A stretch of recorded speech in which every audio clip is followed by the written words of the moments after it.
रामाय रामभद्राय रामचंद्राय वेधसे रघुनाथाय नाथाय सीतायापतये नमः। निर्मलं शोभेजं निर्भयत्वं रोगदा आचार्यं वाक्परस्तं च नमस्कारणात्। सद्गुरुनाथ महाराज की जय।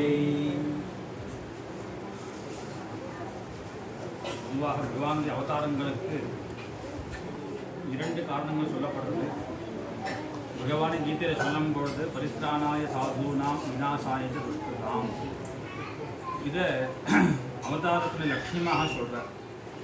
சாது சம்ரட்சணம் துஷ்ட சிக்ஷணம் அப்படிங்கிறது முக்கியமானது, நேரடியாக தெரியக்கூடியது. ஒரு க்ஷணம் ஆவிர்பவித்தாலும் நரசிம்மர் பிரசாதனை காப்பாற்றினார், இரண்யகசிபுவை வதம் பண்ணார். இந்த ரெண்டு காரியங்கள் எல்லா அவதாரத்துக்கும் பொதுவாக மத்ஸ்யாவதாரம் எடுத்திருந்தாலும் முதவேதவாத வதம் பண்ணி வேதத்தை காப்பாற்றினார். இப்படி எல்லாத்துக்கும் பொதுவான விஷயமாக இருக்கு. இந்த ரெண்டு காரியம் எதுக்காக பண்ணணும்? நல்லவாளை காப்பாற்றணும், என்ன லாபம்?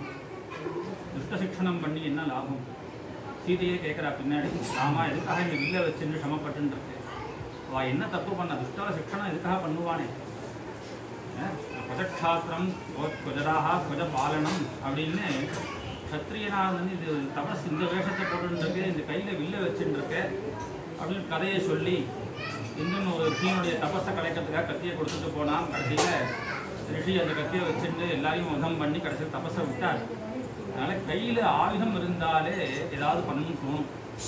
அதனால் நீங்கள் மர உரி கட்டிந்தே ஜடாபாரம் தாங்கிட்டே கடைசியில் இந்த வில்லை வச்சுட்டு இருக்கே நான் அன்றைக்கே நினச்சேன் அப்படின்னு ராமர் அழகாக சொன்னார். இன்னொரு கதையை சொன்னார் ராமர், ஒரு புறா கதையை சொல்லி, தன்னை நம்பி வரவனுக்கு தான் ஆசையும் கொடுத்து தன் உயிரையே கொடுத்த புறா இருக்கும் பொழுதும் நான் ஒரு ரிஷிகள்லாம் வந்து பிரார்த்தனை பண்ணி அந்த விஷயத்தை எடுத்துக்காமல் இருக்க முடியுமாம்மா. அதனால் ஜெகன்மாதாவாக இங்கே உனக்கு ஒன்றா எல்லாரையும் சமமாக பார்க்கணும், மாற்றுதாலும் குழந்தை தானே அப்படின்னு தோணும். ஆனால் தப்பு பண்ணுறவாள் சிக்ஷை பண்ணியே ஆகணும். அப்போ இது சிக்ஷை பண்ணுறதுடைய பிரயோஜனம் என்ன அப்படின்னா, தர்ம சம்ஸ்தாபனார்த்தாய சம்பவாமி சாது சம்ரக்ஷணமோ துஷ்ட சிக்ஷணமோ ரெண்டுத்தினுடைய பலன் தர்ம சம்ஸ்தாபனம். அந்த தர்ம சம்ஸ்தாபனம் தான் எல்லா அவதாரத்துக்கும் அடிப்படை. அப்படிங்கும் பொழுது தர்மத்தை தானே நடத்தி காண்பிச்ச அவதாரம் இந்த ராமாவதாரம். அதனால தான் பல அவதாரங்கள் இருந்தாலும் மனுஷியாவதாரம் சொல்லக்கூடிய ராமகிருஷ்ண அவதாரங்களை பெருசாக பேசினாலும் அதுலேயும் மாநிலருக்காக ரொம்ப கஷ்டப்பட்டு படாதன பாடுபட்டு நம்மளை இப்படி இருந்து காண்பிக்கணும்னு காண்பிச்சார். கிருஷ்ண பரமாத்மா லீலையாக அப்படின்ட்டு போயிட்டார். சிரவணம் பண்ண யோக்கியமாக இருக்குது, மலையை தூக்கினார், பாம்பு மேலே குதிச்சார், எல்லாம் சிரவணம் பண்ணலாம், அழகாக பாட்டு பாடலாம், ரசிக்கலாம். ஆனால் ராமபிரான் மாதிரி நடக்கணுமா, அப்படி நடந்து காண்பித்தார், தர்மத்தை இருந்து காண்பித்தார். அதனால ராமாவதாரம் ரொம்ப சிறந்ததாக சொல்லப்படுறது. ரொம்ப அழகாக இப்போ ராமர் பிறந்துட்டார், ராமாவதாரம் ஆயிடுத்து அழகாக அண்ணாவோட கீர்த்தனையோட அழகாக இப்போ ராமர் பிறந்தாச்சு. அதனால ராமர் மேலே அயோத்தியா காண்டத்திலேருந்து என்ன பண்ணார் அப்படிங்கிறத சுருக்கமாக அவகாசத்துக்குள்ளே முடிச்சுன்றேன்.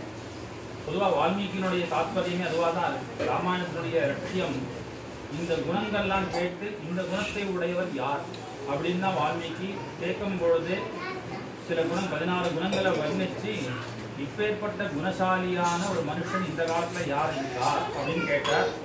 அப்படி ஒருத்தர் இருக்காருப்பா அப்படின்னு பகவோதுல்லபாஸ்தேவ ஏத்வயா கீர்த்திதா குணாஹ தேவக்ஷாந்தகம் புத்வா தையுக்த சூரியதாம் நரஹா இருக்கா. ரொம்ப துர்லபம், நீ கேட்டது ரொம்ப சுலபமான விஷயம் மீது இருந்தாலும் ஒரு ஆசாமி இருக்கார் அப்படின்னு அப்படின்னு ஆரம்பித்து ராமர் சொன்னார் இல்லையா. அப்போது ராமாயணத்துடைய தாற்பயம் ராம குண வர்ணனம் அப்படின்னு ஆரம்பிச்சு. அந்த ராம குண வர்ணனம் அப்படின்னு பார்க்கும் பொழுது பாலகாண்டத்தில் அவ்வளோ குண வர்ணனம் ஒன்றும் இல்லை. அவனுடைய பராக்கிரமம் தெரியறது, கிருஷ்ணாந்த யாகத்தை சம்ரட்சணம் பண்ணார், விவாகம் பண்ணியிருந்தார், தனுஷ் அந்த சிவதனுஷ் பங்கம் பண்ணார். குணம் வரும்பொழுது அதிகமாக அங்கே வந்து விஸ்வாமித்தருடைய பராக்கிரமம், அவருடைய சரித்திரங்கள் அது ராமனுக்கு பிரீத்தியாக இருக்கும். ஏன்னா குருனுடைய ஒரு விஷயத்தை கேட்கறது ஆசையாக இருக்கும். ராம குணங்கள் எங்கே தெரியறதுன்னா அயோத்தியா காண்டத்திலேருந்து தான் வால்மீகி விஸ்தாரமாக காண்பிக்கிறார். ஜனங்கள்லாம் முதல்ல எடுத்த உடனே அயோத்தியா காண்டம் ஆரம்பத்திலேயே அப்பேற்பட்ட குணங்கள், கல்யாணாபிதனஸ்யமான எல்லா குணங்களையும் உடையவனாக பகவான் ராமர் இருக்கான்னு ஜனங்கள்லாம் ஆகாமல் உள்ள எத்தனை குணங்கள். தசரதர் கேட்கிறார், ராமனை ராஜாவாக ஆக்கலாம்னு ஆசைப்படுறேன்னு எல்லாரும் அந்த அனுமோதனம் பண்ணுறா. சந்தேகப்பட்டிருந்தார் தசரதர். என்ன இது, நீங்க ராமர் ஆசைப்படுறது தப்பு இல்லை, எனக்கு என்ன சந்தேகம்னா என்னுடைய ராஜ பரிபாலனம் சரியில்லையோ அப்படின்னு கேட்க, இல்லை இல்லை இந்த குழந்தைகளுடைய குணங்கள் அப்படி பிரியான ஆனந்தராம் கிருஷ்ணான் பரட்சியாமுக்கு தான் சொல்லணும்னு சொல்லி அத்தனை குணங்களை வர்ணிக்கிறா. அப்படியாக நகர மக்களுடைய வாக்கின் மூலமாக ராம குணங்களை சொல்லி அந்த ராமருடைய முக்கியமான குணம் எல்லாம் ஒவ்வொரு விஷயமும் அதுக்கு இருந்தாலும் தியாகராஜனாக இருந்தார் அப்படிங்கிற அயோத்தியா காண்டத்தில் காண்பிக்கிறார். எதுக்காக தியாகம் பண்ணார்? தன்னுடைய சுகத்துக்காக இல்லை, தன்னுடைய சில பெருமாக்கள் பண்ணுவா, ஏன்னா இதை பண்ணால் பின்னாடி சௌக்கியம் ஏற்படும் அப்படின்னு. அப்படி இல்லாமல் அப்பா சொன்ன வார்த்தைக்காக, அப்பா சொன்ன வார்த்தை நியாயமா அதான் கேட்கிறார். அப்பா சொன்னான்னு சொல்றியப்பான்னா அவர் சொன்னது நியாயமா? என்ன தப்பு பண்ண நீ? எதுக்காக அனுப்பணும்? அம்மா சொன்னாங்கிறதுக்காக அப்பா வாக்கு கொடுத்துடலாமா? நமக்கு பௌருஷந்தான் முக்கியம். சத்திரிய தர்மம் யாருக்கு பராக்கிரமம் இருக்கோ அவ ராஜ்யத்தை அடைய முடியும். நான் யுத்தம் பண்ணி இந்த ராஜ்யத்தை உனக்கு நான் கொடுக்கிறேன், நீ காட்டுக்கு காண வேண்டாம். ராம சொன்னார், அப்பா சொன்னது சரியா இல்லையான்னு பார்க்கறது என் வேலையை போட்டான். இது பாகவத்தில் பகவான் சொல்லும் பொழுது உத்தவன் சில கேள்விலாம் கேட்கலாம். இதெல்லாம் குணங்கள், இதெல்லாம் தோஷங்கள் எல்லாத்தையும் லிஸ்ட் போட்டு சொல்லிட்டு கடைசியில் முடிக்கிறார்.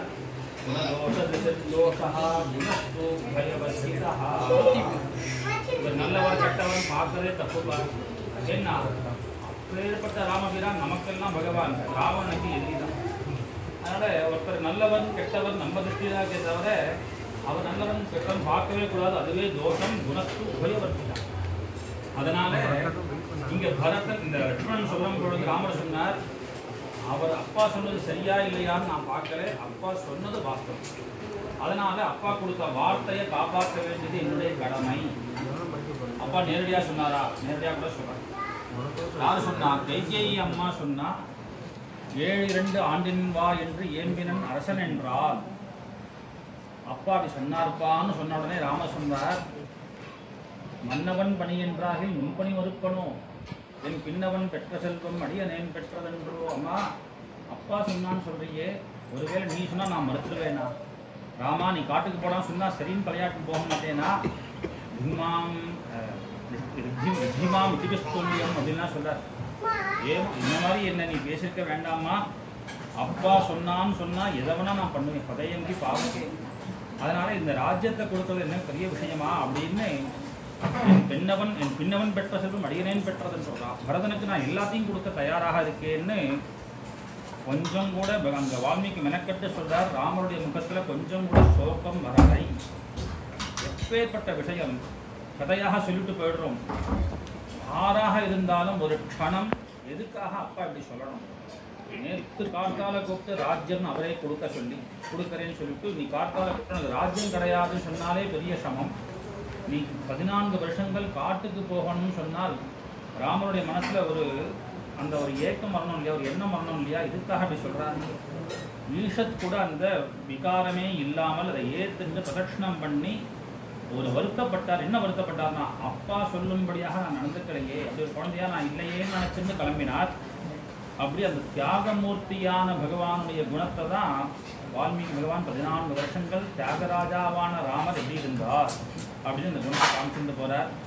மேல ராமர் எப்படி பழகிறார்? ராமோ கிரகவான் தர்மஹா கொடுத்தார். யாருன்னா சத்ருவான மாரீச்சுன்னு சொல்லணும். ராம அப்படின்னா கொடுக்கணும், எதிரிகள் சொல்லணும் இவ்வாறு ரொம்ப பெரியாசாமி.